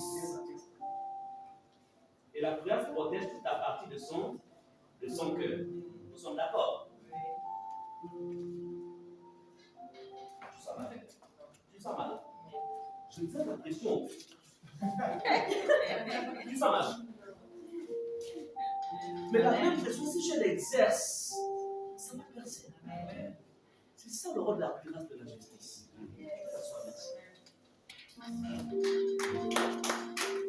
Donc, s'il arrive que souvent, c'est vrai, on n'encourage pas les gens à nous blesser, mais si on est blessé par les situations, c'est parce qu'on est sans cuirasse. Si j'ai ma cuirasse à ma place, donne-moi toutes les paroles que tu peux donner. Mais tu ne vas pas me mettre en colère. Tu ne réussiras pas en fait à faire que Dieu te haïsse. Mais je vais m'éloigner quand même de toi parce que je sais que tu as une lance. Amen. Mais je ne veux pas, tu ne réussiras pas à me blesser. Donc c'est pour comprendre encore une fois que finalement, si beaucoup sont blessés dans la vie, c'est parce qu'en fait vous avez laissé vos adversaires vous blesser. Amen. Amen. Parce que j'ai de la haine. C'est parce qu'il m'a mis parce que j'ai la honte. Ah! Mais là, tu donnes dans un délire de possession. Parce qu'il y a une dimension de haine où tu ouvres la porte en fait à qui? À un démon. Est-ce que vous comprenez? Donc, c'est pourquoi le combat spirituel, quand quelqu'un est engagé dans le combat spirituel, tu dois toujours veiller à ce que tu aies ton armure. Regardez, lorsque quelqu'un a par exemple le casque du salut, le casque du salut c'est quoi? C'est Philippiens 4.8. Que dit Philippiens 4.8? Que tout ce qui est bon, que tout ce qui est pur, que tout ce qui est honorable, tout ce qui est vertueux, tout ce qui est digne de louange, soit quoi? L'objet de vos pensées. C'est ça en fait le casque du salut. Mais lorsque les pensées sont des pensées de haine, des pensées de vengeance, des pensées de t'as pas le casque du salut. Et comment tu peux résister à l'ennemi? Amen. Amen.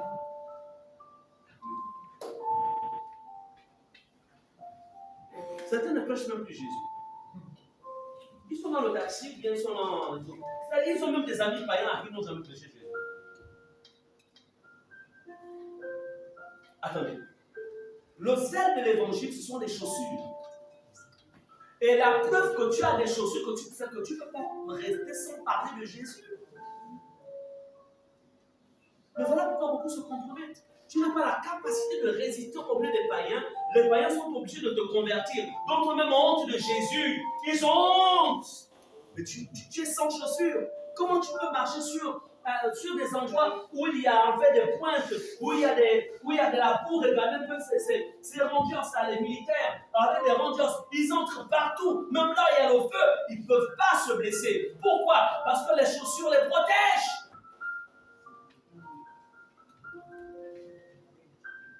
Mais regardez nos chrétiens d'aujourd'hui. C'est-à-dire que quand il est avec les païens, il fait un langage là, je ne sais même plus. C'est quoi le langage? Hein?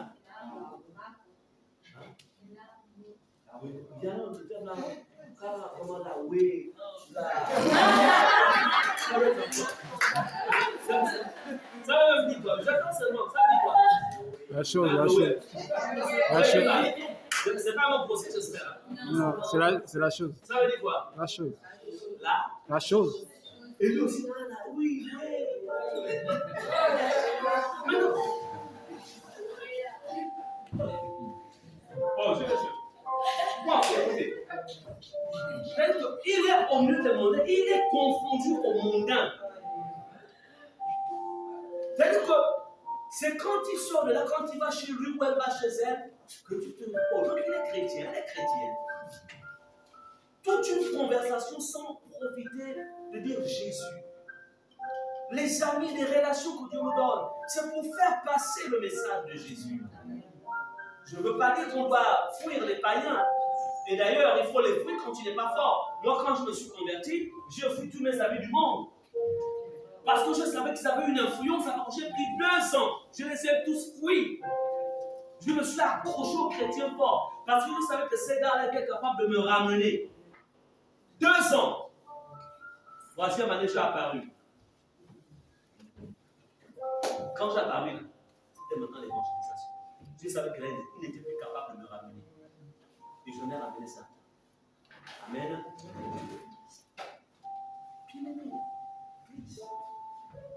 Quand tu n'as pas de chaussures, comment tu peux marcher dans ce monde?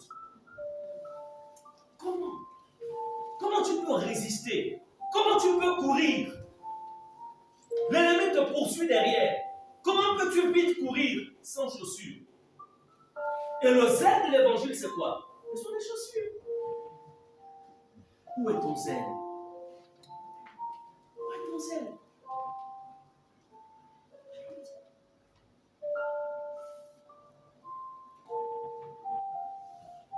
Amen. Dites Seigneur, aide-moi à me revêtir de mes armes. Aide-moi, Seigneur. Amen.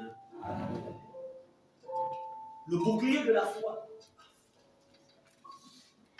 Le bouclier, en général, ça protège toute la part, de la tête jusqu'au pied. C'était les boucliers romains. Donc ça, généralement, le soldat peut facilement faire se cacher. Et ça ne peut pas la peine. Quelle que soit la situation, je sais que je réussirai. Je sais que mon Dieu a dit que je suis la tête de mon Dieu. Quelle que soit la circonstance, je sais. En fait, l'ennemi, il veut te décourager. Mais tu sais. Tu t'appuies non pas sur la circonstance, mais sur ce que la parole de Dieu dit et surtout ce que tu as reçu dans la prière. Amen. Amen. Amen. Mais combien encore le soir aujourd'hui? Combien le soir? Parce qu'il y a une dimension, il y a une dimension de la vie avec Dieu. C'est-à-dire que tu ne marches plus. Moi, je remets ma veste. Tu ne marches plus. C'est-à-dire que quand tu lis la Bible, quand vous lisez la Bible, vous devez arriver à la dimension où la Bible vous remet, vous donne le réma. C'est-à-dire que quand tu lis la Bible se met à te parler. Et ça, c'est important. Si tu lis la Bible sans que la Bible ne te parle, tu es resté dans la dimension du Logos. C'est ce qui est écrit. Et ce qui est écrit ne favorise pas, ne peut pas te favoriser dans ta force. Ça ne peut pas beaucoup t'affermir. Mais ce que tu lis, quand tu lis et la Bible te met à te parler, c'est ce qui te bâtit, c'est ce qui t'affermit. C'est ce qu'on appelle le réma. La parole révélée, celle que le Saint-Esprit a tirée à travers les écrits. Je suis en train de lire. Amen. C'est pourquoi avant de lire la Bible, dites au Seigneur, parle-moi. Alors que je m'apprête à lire ta parole, parle-moi à travers ta parole. Parle-moi, Seigneur. Et il te parlera aussi. Est-ce qu'on est ensemble?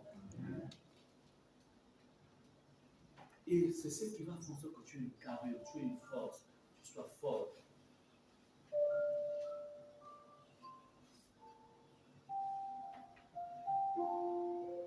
Donc comprenez que vous le vouliez ou non, il y a une guerre qui est menée contre vous parce que vous êtes enfant de Dieu. Tu le veux ou non, il y a une guerre. Tu me diras, parce que moi, si quelqu'un ne n'aime pas les problèmes, moi je suis chez moi à la maison, oui. Même si tu parles, mais lui, il aime les problèmes. Il va t'apporter les problèmes. C'est pourquoi il faut l'attaquer en premier. Toujours l'attaquer. Vous savez pourquoi en fait il nous attaque toujours? C'est parce que nous portons en nous l'image de Dieu. Et le diable ne s'est jamais réuni depuis le jour où Dieu l'a chassé du ciel. Jamais il ne s'est réuni. Il connaît exactement comment est le ciel. Jamais il ne s'est réuni. Il s'est juré que jamais l'homme ne rentrera là-bas. Et il s'est dit, je vais attaquer l'homme. L'homme ne peut pas rentrer là-bas. C'est pourquoi la chose que Satan en fait recherche, il est prêt à te donner l'or.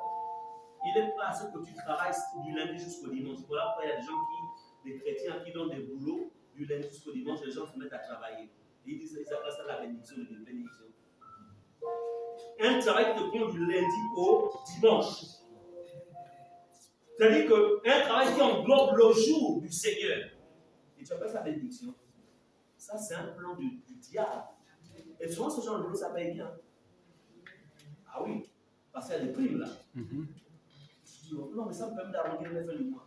Oui, le monde, c'est en arrondissant les fins du mois, maintenant, c'est ça que vous, vos états spirituels.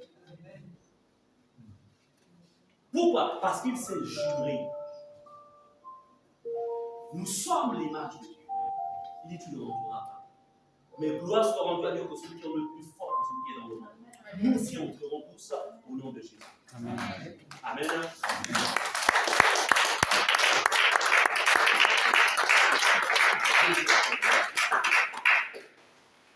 Donc, il est important que vous compreniez que la vie chrétienne normale est donc parsemée de difficultés et de pièges. Si quelqu'un me dit qu'il est en Christ et qu'il n'y a pas de piège, il n'y a pas de difficulté, je veux douter de ta conversion. Tu ne peux pas être en Christ et ne pas rencontrer Goliath sur ton chemin. Tu ne peux pas être en Christ et ne pas rencontrer Jézabel sur ton chemin. Tu ne peux pas être en Christ et ne pas rencontrer le dragon sur ton chemin. Donc, il faut comprendre que la vie chrétienne renferme en elle-même des difficultés et des pièges. Il faut le comprendre. C'est pourquoi nous avons besoin de la force du Seigneur. On a besoin de combattre. C'est ce qu'on a besoin. Parce que ces pièges ont pour objectif donc nous détourner de l'essentiel. Et je pense ici, l'essentiel pour nous, c'est le ciel. C'est le ciel. Amen. Amen. Je préfère mener une vie modeste et aller au ciel que de mener une vie vraiment enrichissante, c'est-à-dire qu'avec les richesses de la terre, il rater aussi et ne pas aller au ciel. Je ne veux pas dire que si la richesse vient, je vais la rejeter. Non, c'est pas ça que je veux dire. Si ça vient, je prends. Mais encore, il faut qu'elle vienne dans les bons, qu'elle soit dans les voies de Dieu. Si c'est une richesse compromettante, je lui garde. Amen. Mais la réalité, c'est qu'en fait, aucune richesse terrestre ne peut égaler les richesses du ciel. Parce que ce qui est sur terre est limité. Et ce qui est au ciel est illimité. Ce qui est sur terre, on n'en jouit que au moment de notre existence terrestre. Et quand on meurt sans Jésus, on n'a plus rien de l'autre côté. C'est pourquoi, qu'est-ce qui est mieux? Il est mieux de vivre modestement en ayant Jésus que de vivre dans le compromis des richesses de ce monde et perdre le salut. Je ne veux pas ici faire la promotion de la pauvreté, ce n'est pas ça que je veux dire. Je ne veux pas la promotion de la médiocrité, non, ce n'est pas ça que je veux dire. Mais je dis en fait, nous devons combattre l'ennemi qui nous empêche d'avoir accès à nos bénédictions. Ça, je suis d'accord. En même temps aussi, je ne voudrais pas aussi tomber dans le piège de la recherche de ces choses et perdre le ciel. Je l'écoute. Est-ce qu'on est ensemble? Nous allons prendre deux textes qui concluent ce message. Un exemple de prière de combat dans la Bible. On va voir comment l'apôtre Paul avait réagi face aux personnes qui étaient manipulées par les démons, comme d'ailleurs il y a des personnes qui sont manipulées par les démons autour de nous. Ça peut être dans nos familles, ça peut être dans notre milieu professionnel, ça peut être dans les lycées, pour ceux qui sont dans les lycées ou bien dans les universités. Des personnes manipulées, ça peut être même des gouvernements manipulés par les démons. Acte 13, 6 à 11. Ayant ensuite traversé toute l'île jusqu'à Paphos, ils trouvèrent un certain magicien, faux prophète juif, nommé par Jésus, qui était avec le proconsul Sergius Paulus, homme intelligent. Ce dernier fit appeler Barnabas et Saul et manifesta le désir d'entendre la parole de Dieu. Mais Élymas, le magicien, car c'est ce que signifie son nom, faut faire attention aux noms de nos enfants. Son nom signifiait le magicien, Élymas. Donc il avait un corps poli. Bref. Et si ton nom signifie ça là, il faut aller changer ça. Alors, car c'est ce que signifiait son nom, leur faisait opposition, cherchant à détourner de la foi le proconsul, qui était une autorité. Alors, Saul, appelé aussi Paul, rempli du Saint-Esprit, fixa les regards sur lui. C'est-à-dire que Paul était animé d'une sainte rage. Il a lui dit, homme plein de toute espèce de ruse et de fraude, fils du diable. Il n'a pas eu peur. Hein? Il a dit à un être, il a dit à la personne, fils du diable.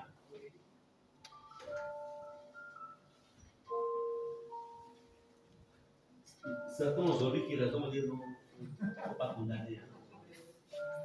Non, vous savez, Dieu est amour, la grâce de Dieu, il faut le laisser.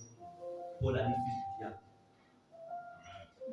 Ennemi de toute justice, ne cesseras-tu point de pervertir les voies du Seigneur?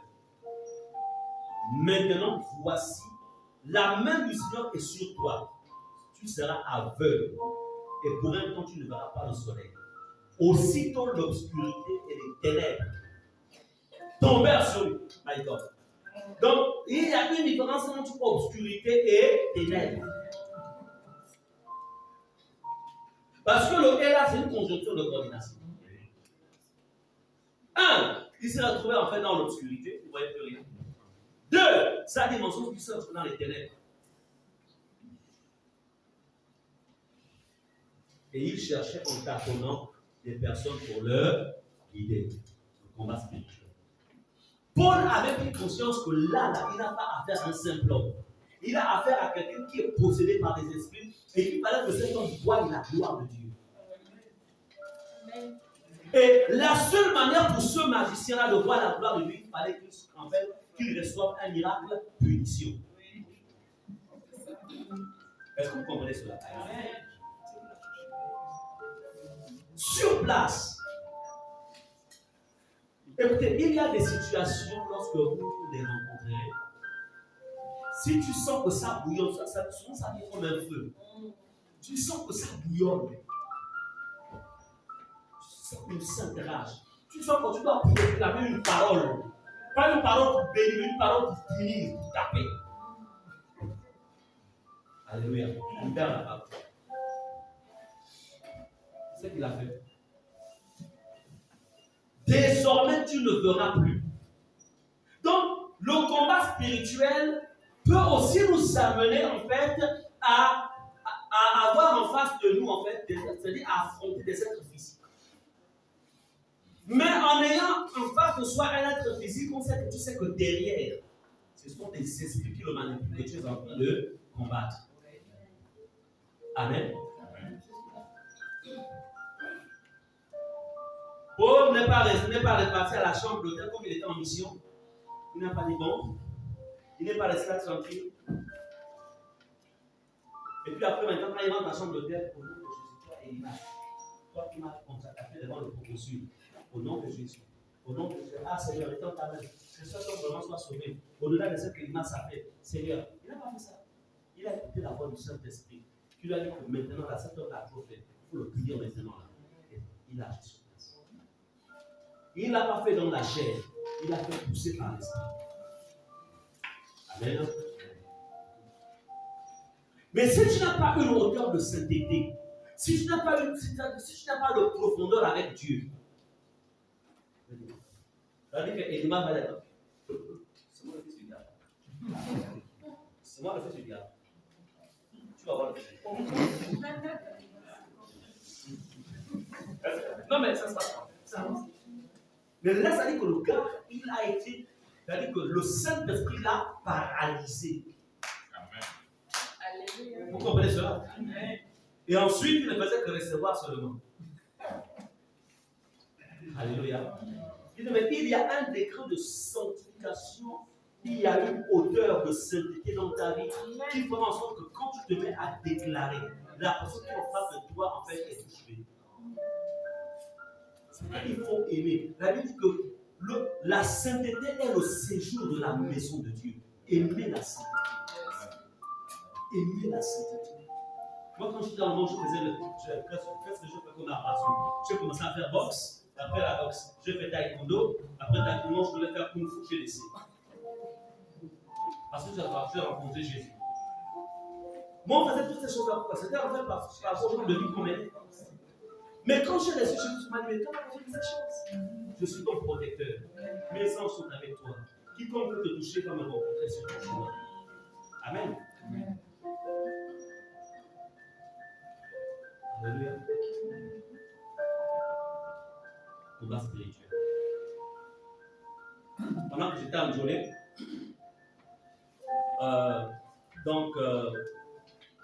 je revenais de l'Ocra, où on avait une cellule de prière là-bas, donc une église secondaire même pas une cellule, une église secondaire. C'était le soir. J'arrive. Donc les enfants de Bingoma, ils ont balancé toutes les pierres sur la toiture. Bingoma, c'est un quartier. Ils ont fait du boucan. Et c'est un des quartiers dangereux. À l'époque, c'est pas si ça la même chose. Il était, je pense, 19h. Je ne voulais dire rien. Je suis rentré dans la chambre. Je suis là, ah, la paix que je bombardais là. Prière d'autorité. Je vous dis, les jours qui ont suivi, les enfants là, Dieu les a livrés entre mes mains, en fait, comme, on va dire, comme des petits pains. Ils ont commencé à avoir un saint restaurant des gars. Amen. Le combat. Ça met les esprits pour le moment en main. Les anges de Dieu qui sont en main. Il ne faut pas négliger ça. J'étais seul. Je vivais avec un frère là. Je ne sais pas si vous l'avez connu, Taron. Je ne sais pas. Quand vous êtes venu, vous le connaissez, Taron? Non, on ne l'a pas connu. Mais lui, il travaillait il était boulanger, donc ce qui fait qu'il allait, il rentrait son car, donc il était souvent seul dans cette grande maison-là. Mais Dieu était là. Tu as fait changer les choses. Puissance de la santé, le combat. Il y avait un natif aussi de Njolé qui était venu, qui en fait a voulu vilipender mon nom dans la ville parce qu'en fait il me jalousait, etc. Bon, on est venu, non, parce que je savais là, c'est que l'enfant lui dit, ne pas prendre tu laisse ça. Il ne jamais été à hauteur de consécration et de sainteté en Njolé. Quand je suis rentré dans la prière, lui-même il a fait cette qu'il est réparti sur les autres. En fait, il a voulu créer une œuvre bis, mécanique sans aucune autorité. Il dit, on va à l'église, ça c'est rien du tout, ça c'est rien du tout. Donc il y a des situations auxquelles vous savez qu'on constate que les hommes vont vous chercher des problèmes, mais vous pouvez aussi leur régler des problèmes. Régler leur situation de vie. Vous pouvez. Et c'est ça que Paul a fait ici. Et je dis, quand vous traitez les problèmes des gens, il faut citer leur nom. On ne prie pas en fait comme ça. Ici c'est Pierre, dit Seigneur, toi Pierre, si c'est Jean, toi Jean, tu cites. Si c'est un oncle sorcier, toi sorcier de la famille, toi qui t'appelles, je parle à ton esprit. Tu parles. Et il va te voir aussi dans son rêve. Et tu es en train de le galocher. Parce que tes prières sont des prières taroches. Est-ce que vous comprenez ça? Ne priez pas, dans le combat, ça veut dire qu'on ne prie pas dans la généralité. Il faut en fait identifier la cible. Et une fois que vous avez identifié la cible, envoyez. Ah, l'un des versets favoris, quand on m'a touché dans le cœur. Pas blessé dans le cœur, mais touché dans le cœur. C'est le passage où l'apôtre dit, en fait, il est de la justice de Dieu de rendre l'affliction à ceux qui nous attendent. Ah, ça c'est mon passage favori. Quand les hommes viennent, oh, le passage, je l'aime bien. Il est de la justice de Dieu de rendre l'affliction à ceux qui nous affligent. Tu m'as affligé, je t'afflige. Et quand je t'afflige là, je cite tout ce que je veux. Juste parce que je vais mettre à genoux devant le Seigneur qui est devant nous. Non. Amen. Oui. Moi, ce que vous ne comprenez pas au sérieux, parce que vous faites des simples sorts. Alors que vous êtes détenteur d'un pouvoir aussi puissant, aussi élevé. Est-ce que vous comprenez cela? Un pouvoir. Dans le dernier passage, c'est Acte 16, verset 16 à 18. Comme nous allions au lieu de prière, une servante qui avait un esprit de python et qui, en devinant en évident, donc procurait un grand profit à ses maîtres, vint au devant de nous et se mit à nous suivre. Paul et nous. Elle criait, ces hommes sont des serviteurs du Dieu très haut et ils vous annoncent la voie du salut. Elle fit cela pendant plusieurs jours. Paul, fatigué, se retourna et dit à l'esprit, je t'ordonne au nom de Jésus-Christ de sortir d'elle, et il sortit à leur même. Il y a des personnes qui vont vous dire certaines choses qui vont parfois vous déranger. Vous pensez que c'est la personne, ce sont des démons. Tu dis au nom de Jésus, toi qui parles là dans la bouche de mon mari ou dans la bouche de ma femme, je t'ordonne de sortir au nom de Jésus. Amen. Toi qui parles par la bouche de mes enfants, toi là, je te chasse au nom de Jésus. Toi qui parles par la bouche de mon enfant, tu sors au nom de Jésus. C'est que la prophétie là que je suis en train de donner n'est pas une prophétie qui vient de Dieu, ça me tout le monde. Je pense que beaucoup parmi vous êtes influencés par les prophéties. Ah non, il a prophétisé pour aussi. Il a prophétisé. Oui. Ah mais je vois en toi. Je vois vraiment, je vois l'avenir. Je vois que tu conduis le même bus. Je vois beaucoup de clients.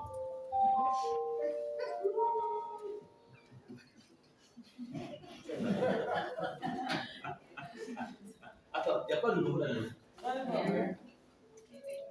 Il travaille dans le domaine du transport. Est-ce que quand quelqu'un est dans le domaine du transport, il n'a pas beaucoup de clients? S'il n'est pas sensible, il va dire, ah, le prophète là, vraiment. Donc, comprenez encore une fois que, ici, là, ce que la femme, là, la prophétesse, l'a raconté là, c'est une fausse prophétesse, mais elle disait des vérités.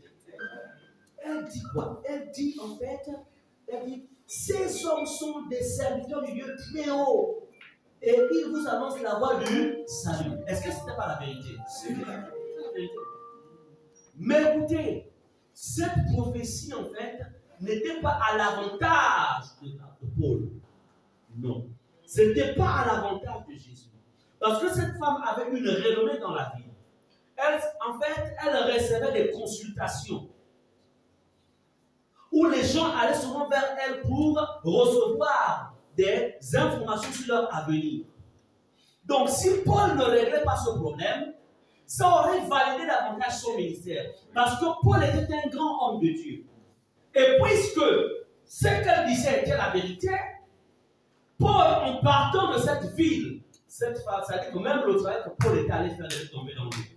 Parce que les âmes devaient aller vers cette femme et dire non, en fait, l'homme de Dieu, puisque ce qu'elle disait, c'est la vérité, donc c'est vraiment un homme de Dieu, donc on peut aussi aller dans son église. Mais Paul, averti par le Saint-Esprit, s'est dit au nom de Jésus, toi, esprit de Dieu, sort de ce corps. Sur place, la divination est partie. Elle n'a plus la capacité de prophétiser.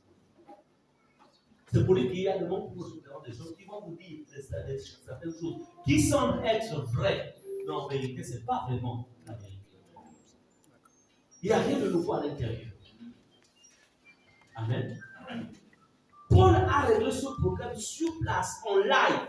Il n'y a pas eu de report. Sur place, l'esprit est sorti. Il n'a plus la capacité de prophétiser. Bien aimé,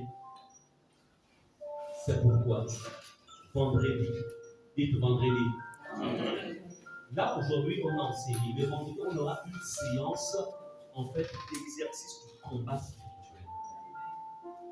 Pour davantage aiguiser vos mains au combat. Doit vous aiguiser davantage. À un moment, l'arme, c'est-à-dire que l'arme peut être émoussée, c'est-à-dire que ce n'est plus trop tranchant. Le couteau n'est plus trop tranchant. Il faut encore l'aiguiser. Parce que Dieu fait de vous des soldats, des warriors. Amen. Ou des winners, des vainqueurs, des guerriers. Vous en avez besoin.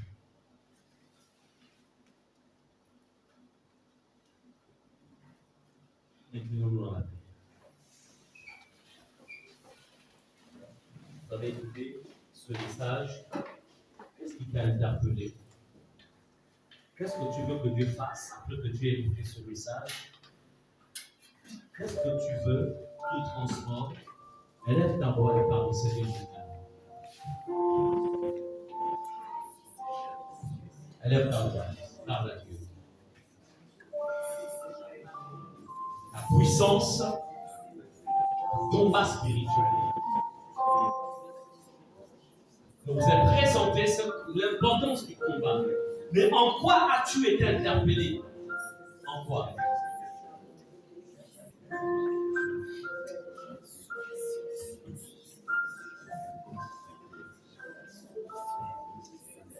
Qu'est-ce que tu demandes à Dieu qu'il fasse? Qu'est-ce que tu veux?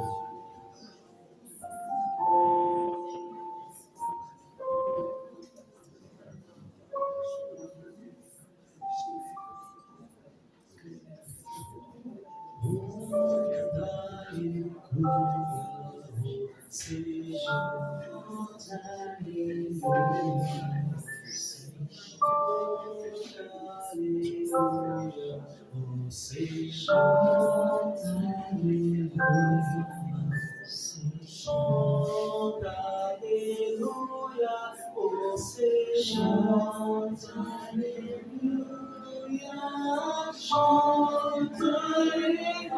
alléluia, chante.